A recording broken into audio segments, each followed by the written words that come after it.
In the real exam, every second, every minute, every question counts, and we have these 2000 strong one-liner covering last 4 months general awareness going to help you in scoring at least 5 to 20 questions. That is critical for your selection. This is a quick revision course for RBI Grade B. Check out the free demo here. Boost your preparation, boost your chances of success.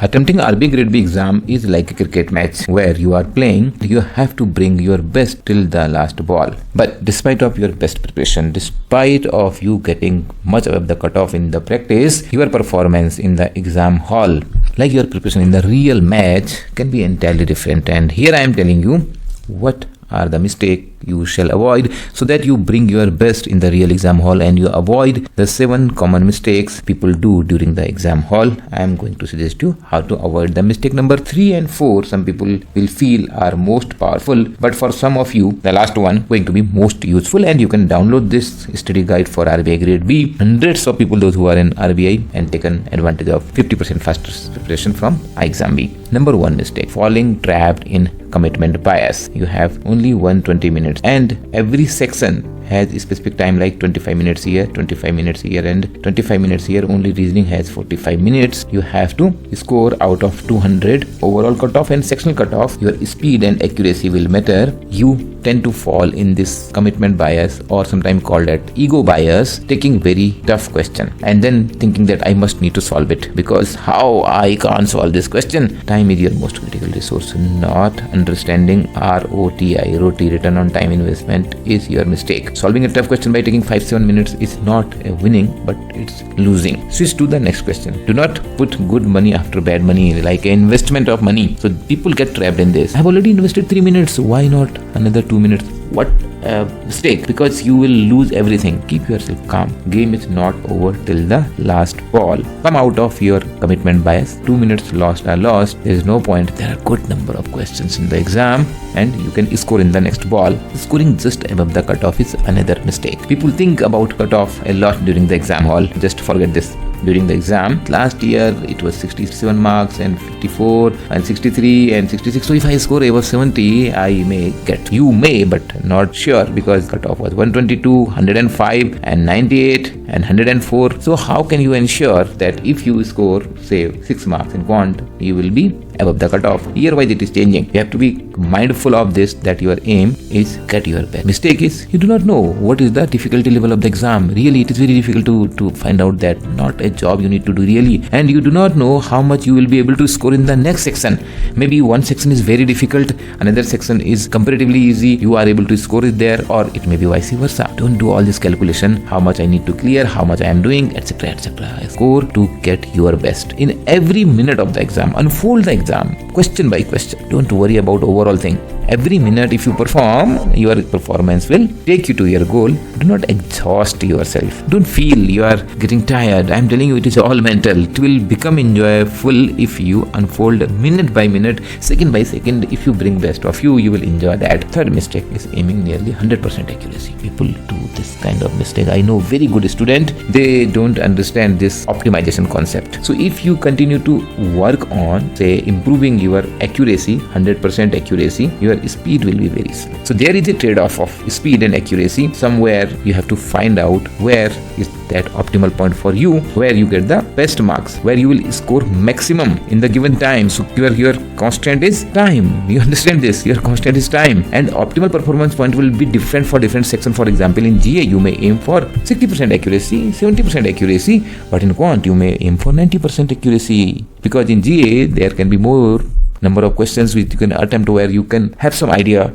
but in quant you can't really do a question without solving it. Find out optimal level of performance between speed and accuracy, and find out this for different sections. Don't do this mistake. Fourth, not using option elimination technique. This is a very well proven scientific method. Take this question from last year RBI Grade B. Abhinav Bindra won Olympic gold medal in which year? Now you are thinking, I don't know. Yeah, but I remember that time I was probably in my school. So if I was in a school those days, it is not going to be 20, because maybe I was in somewhere high school or somewhere. Chances of 16 may be there, but lesser.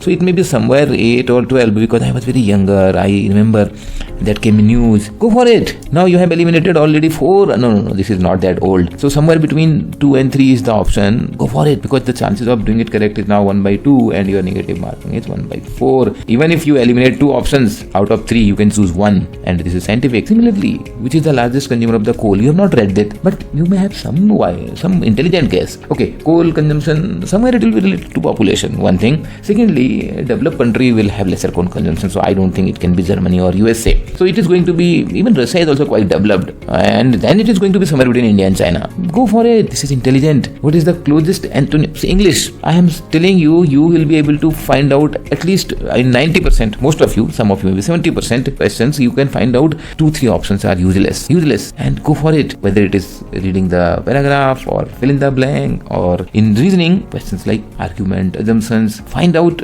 which are irrelevant options, eliminate them, and go for selecting one from say last 2 or sometime last 3. But for this you have to read every option carefully and do it fast. Time is again very, very important. If you use say option elimination technique in overall 30 questions out of the 200 and say 12 are correct, you know what is your overall gain? 7.5 marks, because you will lose 4.5 marks in negative. 7.5 marks is huge. People lose their selection 1-2 marks, but be careful, don't do blind guessing. Fifth one, not able to shift gears. And shifting gears, like in driving car, is important when you are attempting all sections at the same pace, same mental frame. That's a fatal mistake. You have to shift your gear. Say in general awareness, you have to be fast. Your aim is to read all 80 questions in 25 minutes. That is 1500 seconds, which is 18.75 seconds per question. Some question maybe in 10 seconds you will do, some may take 25-30 seconds, but you have to be fast. Read every question. You may know the answer, tick and move forward. In quant, slow down, be steady and win the race. There is no rush. You have to do maybe 10-12 questions. In English, high volume. I don't know whether you will do all 30 or maybe 20. Some optimal point you have to find out. And in reasoning, attempt for that low-hanging fruits. That low-hanging fruits is then different. For some people, it may be syllogism, for somebody input-output, for somebody even puzzles. So normally, I prefer doing puzzles at the end because that puzzles my mind. But some of you may be great in doing puzzles. So this low-hanging fruit, you know where you score very, very high. And you have to shift gears very smoothly. Use the transition time for a mental break. Deep breathe. Think that you have now switched to a different zone. Maybe you have landed in a different country, or maybe you have landed in a different planet. So you have to act very differently.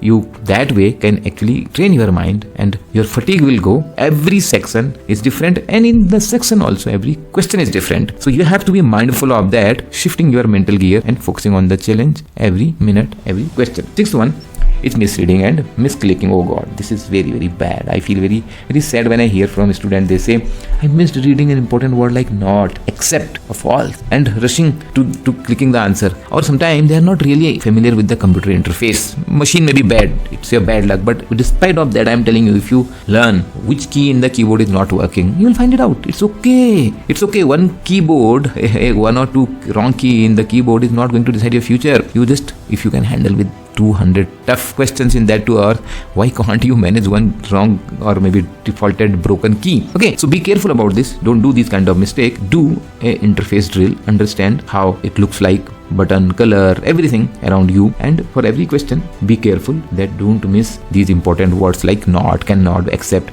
Make a mental circle of these important keywords. Seventh one, and most important, not panicking under pressure. The reality is, it's not a mistake actually, but the reality is exam hall is a different setup. It is not your home where you have been practicing so far. It is a different room. You will not simply like the wall color. What do you do with that? Okay, it's a different machine, a computer, and there is an invigilator around you. There are people sitting around you making some kind of noise. Maybe there is a fan which is irritating. You have to first make yourself at home mentally. Accept the fan which is making noise, accept the broken chair, accept a table which is not really smooth, or a computer which is not as good as you have been using, or an invigilator whose face or actions you are not liking, but accept, feel good about all these things around you, that you are in a very good situation, very good environment. Take deep breath, feel confident that yes, this is the battleground, this is the playground rather, where I am going to perform my best in next 2 hours. Make a mental note of this, and I am telling you that will make all the difference. Sometime in between the questions also, you will feel under pressure, you will do mistake, you may lose 4-5 minutes. Come back, you are still playing. You are playing till the last ball. You do not know the cutoff going to be 50 marks or 150 marks. You do not know. Bring your best. It makes all the difference in those 2 hours. I have appeared in multiple exams, failed in multiple exams, and succeeded in few, and those few successes changed everything in life. This is your time. Use it carefully. Play like an expert, and it is the game of control on nerves. If you do it carefully, you will be among the selected few. You will definitely make your mark, but you have to use all your preparation very wisely in these 2 hours. For preparation of RBI and other regulatory body, we provide you lot of guidance, but very crisp content which makes your preparation 50% faster. Comment if you like this video. I am looking for your comment. Please share this. We are here to make your preparation 50% faster, and best wishes for all of you who are appearing in RBI Phase 1 exam right now. I'm sure you will bring the best of yourself. Strong one-liner covering last 4 months general awareness going to help you in scoring at least 5 to 20 questions. That is critical for your selection. This is a quick revision course for RBI Grade B. Check out the free demo here. Boost your preparation, boost your chances of success.